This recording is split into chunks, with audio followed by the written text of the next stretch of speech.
Hindi lang basta mainit kundi nagliliyab pa rin ang interes ng mga fans online sa girl group na Sonara na formal na ipinakilala mismo ng SB19 na kanilang managers sa kalagitnaan ng wakas at simula the trilogy concert noong Abril 18 sa SMDC Festival Grounds ng Parañaque. Sa pagsasaliksik ng isang fans club na kabubuo pa lamang gamit ang analytical website na Talkwalker, pumalo na ng 346,000 ang kabuuang engagements ng titulong Sonara at 74,000 na ang reaksyon ng nasabing term sa X o kung tawagin dati ay Twitter. Nag-number 8 din ang search term na Sonara pre-debut sa TikTok Philippines trending searches. Hindi pa man nangyayari ang kanilang official debut, marami na sa mga online netizens ang interesado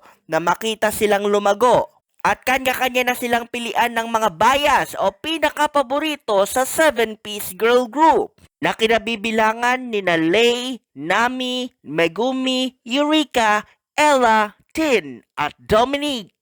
Mayo 15 ang nakatakdang petsa ng kanilang formal debut at ayon sa analytics service na Talkwalker, patunay ng maagang hakot ng daan-daang libong engagement sa social media ang matimyas na pananabik ng publiko sa paglulunsad ng nasabing grupo sapagkat sila ay manage mismo ng 1Z Entertainment o ang self-managing firm ng SB19 at mismong ang P-Pop Kings pa ang magsisilbing tagahubog ng kanilang karera at artistry bilang isang girl group. Medyo malayo-layo pa ang Mayo 15 bago ang formal debut ng Sonara sa ilalim ng gabay ng SB19.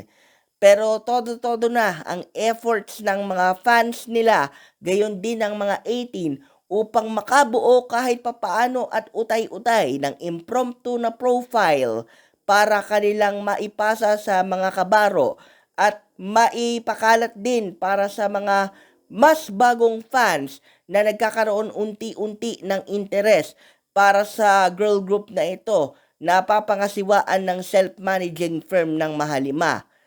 Pahapyawan lamang natin ang ilan sa mga descriptions ng 7 ladies na ito. Isa sa kanila ay may lahing Haponesa at isa naman ay tubong Quezon.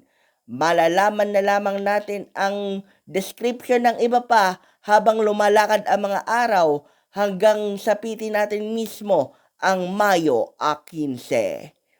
Yan ang totoong balita mula sa Mabuhay Radio Japan Worldwide. Sa bawat oras, bawat himig, nananatili kaming walang takot, walang pinapaboran. Ito ang Senbat sa Patrol number 2 Stephen Saraspe Perez.